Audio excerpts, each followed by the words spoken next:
Tout pour investir. Dose d'économie. Et votre litre de pétrole ce matin. Bonjour Nicolas. Bonjour. On va parler de ce mouvement doux mais sûr du pétrole, du prix du pétrole qui remonte. Et il a franchi ce matin la barre des 81 $. On est bien en hausse depuis l'entrée de l'Iran dans ce qu'on peut appeler le conflit au Proche-Orient. Faut-il redouter, d'après vous Nicolas, un choc pétrolier? Alors vraiment pas au moment où nous parlons. Pourquoi? On avait toujours dit que ce qui changerait la donne, ce serait effectivement si l'Iran entrait dans le conflit.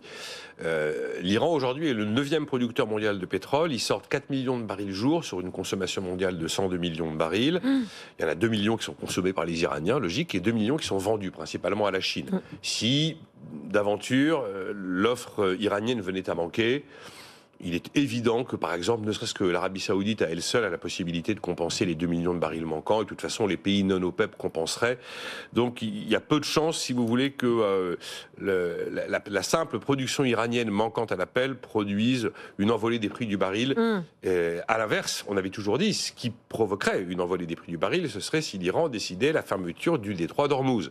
Là, on n'est pas sur 2 millions de barils, on est sur 20% de la consommation mondiale qui passe tous les jours par là.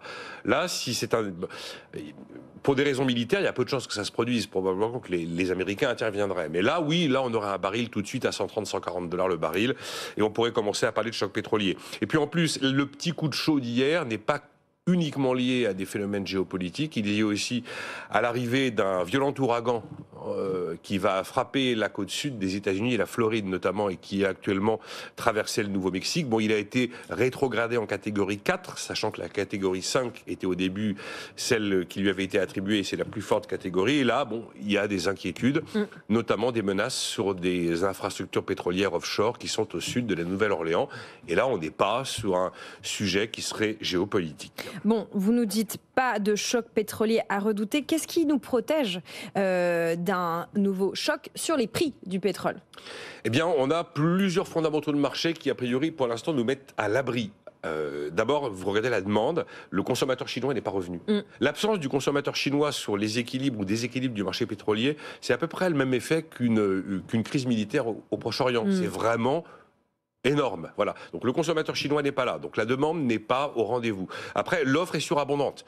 On a une offre mondiale surabondante de pétrole, notamment une très forte production de pétrole de schiste aux États-Unis et une assez forte production de la part des pays non OPEP, sachant qu'il est possible que les pays de l'OPEP+, décident prochainement justement d'accroître leur production, ce qui ferait encore une nouvelle détente sur l'offre. Et puis c'est un point qu'on regarde toujours quand on parle du marché du pétrole, les stocks aux États-Unis, ils sont supérieurs aux attentes, donc on a tous les éléments fondamentaux pour penser que le marché va se tenir normalement. Alors bien sûr, des mouvements erratiques liés à la géopolitique sont possibles, il y en aura, mais il n'y a pas un observateur aujourd'hui qui imagine voir durablement le baril s'installer à 120, 130, 140 $. Voilà, on en est pour l'instant là. Mais l'histoire du détroit d'Ormuz changerait évidemment la donne. Voilà, 20% du pétrole qui circule par le détroit d'Ormuz. Un peu moins, je crois, mais c'est beaucoup. Cette remontée des prix des pétroles, je rapporte le sujet à nous, comme on aime bien le faire en France, est-ce que ça peut finir par nous rattraper très concrètement à la pompe? Ah mais bien évidemment, c'est absolument incontestable. Vous avez un délai de transmission entre les évolutions du prix du pétrole et la transmission dans les prix payés par le consommateur quand il fait le plein de sa voiture, qui est entre 15 jours et 3 semaines. Alors évidemment, pour que transmission il y ait, il faut qu'on fasse 71, puis 73, puis 76, puis 78, 19, 80, 80. Il faut que la progression soit un peu durable. Si on a pendant 24 heures une petite flèche à 78 et qu'on retombe à 72, il n'y aura pas les effets. Mais sinon, effectivement, là, oui, on commence d'ailleurs à avoir les premiers effets et normalement, on devrait les avoir. On est quand même plus dans les 80 aujourd'hui que dans les 70.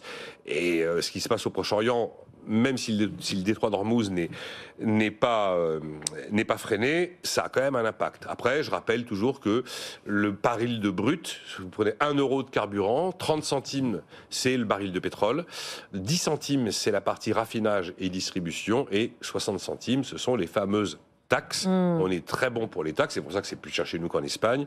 À noter d'ailleurs que depuis les Gilets jaunes, ces taxes évidemment n'ont pas bougé. On avait l'habitude de les monter de manière à peu près systématique et facilement, mais elles ont désormais un côté un peu sacré.